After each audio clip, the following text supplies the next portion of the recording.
नमस्कार, मैं हूं अंजू पंकज। हमारी खास पेशकश किसकी होगी दिल्ली में आपका एक बार फिर स्वागत है।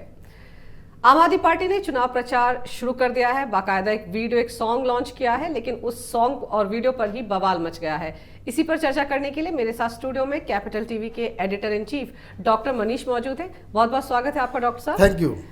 मुझे लगता है गानों से कुछ ज्यादा ही प्यार है केजरीवाल को। याद है ना आपको, जब पहली बार शपथ लिया था तब गाना गाया था और अब फिर गाने से लॉन्च किया है। वो जब से वो एनजीओ चला रहे हैं तब से जब वो मीटिंग लेते थे उसमें भी वो अपना जो कार्यक्रम बिल्कुल उसी स्टाइल से शुरू करते थे। वो पहले कोई भजन या कोई चीज़ गाते थे तब मीटिंग वगैरह शुरू किया करते थे। ये उनकी पुरानी आदत है। लेकिन केजरीवाल की जो जितनी भी सारी पुरानी अच्छी आदतें थी उसका उन्होंने उसको कह सकते तिलांजलि दे दी है। उनकी जितनी भी अच्छी आदतें थी और जितनी भी बुरी आदतें हैं वो अब प्रखर हो गई हैं और नेता बन गए क्या? क्योंकि वो नेता बन गए हैं। और ये बहुत सारे लोगों को लग रहा है कि भाई ये कंट्रोवर्सी इस बात की है कि उन्होंने मनोज तिवारी के विजुअल्स का इस्तेमाल किया और अपने गाने के ऊपर उसको ऐसा फिट कर दिया कि ताकि लोग ये समझे कि मनोज तिवारी ही जो है केजरीवाल को सरकार बनाने के लिए जुटा हुआ है। एक थोड़ी सच्चाई है इसमें, क्योंकि वो देखिए, मैं बार बार कहता हूँ कि लोगों को बेवकूफ़ बनाने में केजरीवाल का कोई जवाब नहीं है। वो सबसे स्मार्ट पॉलिटिशियन है इस मसले में कि आपके सामने, आपके आंखों के सामने वो झूठ बोलेगा और उस झूठ को आप ये जानते हुए भी कि ये झूठ है फिर भी आप उसको यकीन कर लेंगे। ये ताकत है केजरीवाल की। और उसका टारगेट क्या है? उसका टारगेट है झुग्गी झोपड़ी, जो lower segment of the society, वो उसके मुख्य वोटर है। वो upper class, upper middle class, उसके पास वो जाता भी नहीं है। उसको उसके वोट की जरूरत ही नहीं है। इसीलिए सब कुछ मुफ्त करते रहते हैं ना। और इसलिए उनकी राजनीति बिल्कुल क्लियर है। और इसलिए वो अपने जो वोटर्स हैं, अपने जो समर्थक हैं, और जो वो सोसाइटी वो सेक्शन जिसको वो एड्रेस करना चाह रहे हैं, वहाँ कोई एडिटर थोड़ी बैठा हुआ है। इतना उनको समझ भी नहीं आएगा। उनको तो व्हाट्सएप पे आएगा, अरे मनोज तिवारी भी जो केजरीवाल को मुख्यमंत्री बना रहा है। तो बहुत सारे लोग कंफ्यूज हो जाएंगे। तो ये कंफ्यूजन क्रिएट करने में मास्टर है, इसीलिए उसने ये काम किया। पहली बात ये। दूसरी जो और टेक्निकल और वो थोड़ा ज़्यादा पॉलिटिकल मूव है, वो ये कि वो जान रहा है कि कोई अपोनेंट उसके सामने नहीं है। उनको बीजेपी मोदी के काम और केजरीवाल के काम से लड़ाना चाहती है। बीजेपी की स्ट्रेटजी ये है कि मोदी बनाम केजरीवाल इस चुनाव को किया जाए ताकि ये थोड़ा सा एक जो इलेक्शन जो है वो कॉम्पिटिटिव हो जाए। लोगों को लगे कि नहीं, ये सीए जो राष्ट्रीय मुद्दे हैं उस पे दिल्ली पे वर्डिक्ट आए। अगर बीजेपी ये काम करने में सक्षम हो जाती है तो केजरीवाल की स्थिति खराब हो जाएगी। लेकिन केजरीवाल वो दूसरे खेल में है। वो नहीं चाहते हैं कि ये चुनाव बाकायदा मोदी वर्सेस केजरीवाल हो। वो नहीं चाहते कि वो जो सर्जिकल स्ट्राइक का मसला जो था, जो नेशनल इशू था, नेशनल सिक्योरिटी पाकिस्तान, तो वो जो सर्जिकल स्ट्राइक में जो प्रूफ मांग रहे थे, वो नहीं चाहते कि वो बात सामने आए। मोदी से बात होगी तो ये बात सामने आएगी। वो नहीं चाहते कि कोई भी व्यक्ति जो सीए का मसला है उसको उठाए।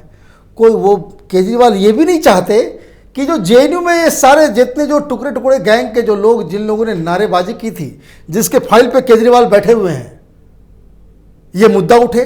क्योंकि ये मुद्दा उठेगा तो लोग पूछेंगे कि भाई अभी तक आपने साइन क्यों नहीं किया? साइन उस फाइल पे साइन क्यों नहीं किया?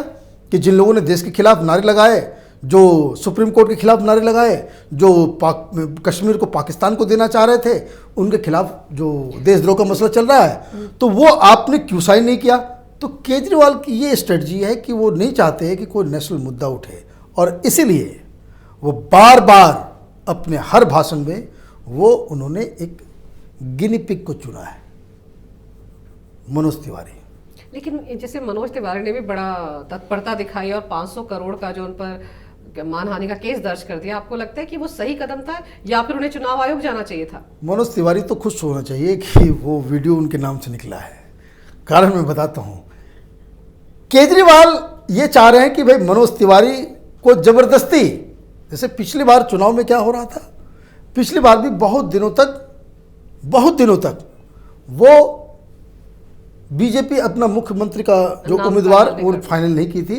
तो आपको याद होगा कि वो विजय गोयल की तस्वीरें, विजय गोयल के ऊपर जो है उन्होंने हमला करना शुरू कर दिया, और इतना हमला शुरू कर दिया। और अच्छा, जो कांग्रेस पार्टी और लेफ्ट लिबरल कबाल मीडिया में जो लोग हैं वो बीजेपी शहरवार, आपका मुख्यमंत्री का चेहरा कौन है, आपका मुख्यमंत्री का चेहरा कौन है, तो वो चेहरा बताया नहीं। अब वो एम्बेरसमेंट हो गया, तो भाई ये नहीं बताएंगे इनका मुख्यमंत्री का चेहरा जो है। आम आदमी पार्टी ने पिछले चुनाव में गोयल साहब की तस्वीर लगा दी कि इसको वोट दोगे या इसको। अब देखिए कि तिकड़मबाज आदमी है, और राजनीति ये बहुत ही नीचे के स्तर पर जाके ये करता है, और इसलिए उसने इस बार मनोज तिवारी को चुना है। पिछले 3 महीने से वो जहाँ भी जा रहा है, मनोज तिवारी अच्छा गाना करते हैं, गाना गाते हैं, अच्छा डांस करते हैं। अच्छा, आप क्या करते हैं तो ये तो बताइए भाई, आप क्या करते हैं ये बताइए। लेकिन इन्होंने उसको चुन लिया और वो गाना, और जब देखिए कि जो वीडियो में जो सीन्स लगाए गए हैं वो मनोज तिवारी के फूहड़पन को जो है दर्शाने के लिए, तो ताकि ये जो पूरा का पूरा जो मसला हो जाए कि ये चाहते हैं कि ये मनोज तिवारी वर्सेस केजरीवाल हो जाए, ताकि जो दिल्ली की जनता है उसको सिलेक्शन करने में आसान हो जाए। मैं फिर उसी सवाल पे आ रही हूँ कि 500 करोड़ का मानहानि का केस किया है मनोज तिवारी ने केजरीवाल के खिलाफ, ये करना चाहिए था या चुनाव आयोग जाना चाहिए था? मुझे लगता है कि ये जो 500 करोड़ का जो मानहानि का जो दावा उन्होंने ठोका है, ये नहीं ठोकना चाहिए। राजनीति में अपोनेंट को उसी हिसाब से जवाब देना चाहिए जिस भाषा में सवाल किया गया है। अगर उन्होंने वीडियो निकाला तो इनको भी वीडियो निकाल देना चाहिए, और मुझे ये लग रहा है कि उनको निकालना चाहिए जब आप ये काम। और मैं दूसरी एक बात और कहता हूँ, पिछली बार जब चुनाव ये लड़ रहे थे तो इनको तो उस समय आइडेंटिटी क्राइसिस थी, अब तो मुख्यमंत्री बन गए, अब आइडेंटिटी क्राइसिस नहीं है। लेकिन पिछली बार जब इन्होंने पहला वीडियो जो लॉन्च किया था तो इन्होंने अन्ना हजारे की तस्वीर लगा दी थी, अन्ना हजारे का भाषण लगा दिया था, और ये पीछे बैठे हुए। That time he was not sure कि वो चुनाव जीतेंगे नहीं। पब्लिक में बोलना कुछ अलग बात है, लेकिन वो जो पूरा जो आंदोलन हुआ था लोकपाल वाला, उसको हथियाने के चक्कर में इन्होंने अन्ना हजारे का की तस्वीर, अन्ना हजारे का भाषण उन्होंने अपने पहले वीडियो में निकाला था। अन्ना हजारे क्या किए? अन्ना हजारे वो मानहानि का दावा नहीं किए, वो इलेक्शन कमीशन चले गए, और वही बात उन्होंने कही जो आज मनोज तिवारी कह रहे हैं। उन्होंने कहा कि ये इलेक्शन का प्रचार के लिए वीडियो बनाया गया है, मुझसे कोई परमिशन नहीं ली गई है, और इसलिए इस पार्टी के खिलाफ कार्रवाई होनी चाहिए कि वो मेरा नाम अपने इलेक्शन के प्रचार में इस्तेमाल नहीं कर सकता है। इलेक्शन कमीशन ने इमीडिएटली इनके लोगों को बुलाया। उस समय सब जो तुर्रम खा थे आम आदमी पार्टी के साथ, प्रशांत भूषण, ये अवतरित हुए इलेक्शन कमीशन में। वहाँ बोले कि नहीं, ये तो आंदोलन अन्ना हजारे का था ही नहीं, ये तो लोगों का आंदोलन था, और इसलिए वहाँ जो कुछ गतिविधियाँ हुई, स्टेज पे जो कुछ भी हुआ, उसके हकदार सब लोग हैं। चूँकि हम लोग उसमें पार्टिसिपेट कर रहे थे तो हम लगा सकते हैं, लेकिन इलेक्शन कमीशन ने कहा कि बकवास बंद कीजिए, जो कानून है सो कानून है, ये आप बंद कीजिए। तो ये मानहानि का केस पता नहीं कब होता, लेकिन इलेक्शन कमीशन में अगर वो इमीडिएटली गए होते तो कम से कम ये पता चलता कि भाई उनको ये इस वीडियो के ऊपर जो है इलेक्शन कमीशन उनको मना कर देता और वीडियो को रोक देता, और उसके ऊपर राजनीति में इतना हो जाता है। लेकिन समस्या सिर्फ वीडियो का ही नहीं है, और समस्या बीजेपी में सिर्फ मनोज तिवारी को लेकर के ही नहीं है। मनोज तिवारी को इसलिए खुश होना चाहिए कि कम से कम केजरीवाल उसको अपना ओपोनेंट समझ रहे हैं। बीजेपी के साथ दिक्कत क्या है कि इनके पास केजरीवाल के मुकाबले इन्होंने पिछले 5 साल में एक भी नेता इस तरह का खड़ा नहीं कर पाए लोग, जो उससे बहस कर सके, उसको चुनौती दे सके, उसको ललकार सके और उसके झूठ का पर्दाफाश कर सके। बीजेपी में एक अलग तरह का काम हो रहा है जो बीजेपी के लिए काफ़ी नुकसान होने वाला है। आप हर जगह स्टेट्स में आप अच्छे लीडर्स को सामने नहीं आने दे रहे हैं। हर जगह मोदी का चेहरा दिखा करके अमित शाह के कैंपेन को और उसके स्ट्रेटजी के ऊपर आप हर जगह चुनाव नहीं जीत सकते। लेकिन ये और इसलिए ये दिक्कत है। तो कम से कम बीजेपी की तरफ से मनोज तिवारी को मुख्यमंत्री का उम्मीदवार नहीं बनाया गया है, तो आम आदमी पार्टी की तरफ से बना दिया गया, इसलिए उनको खुश होना चाहिए। और ये सब तमाशा जो है कि 500 करोड़ का हम ये कर देंगे वो कर देंगे, वो बेकार की बातें। इलेक्शन कमीशन जाइए, उस वीडियो को रुकवाइए।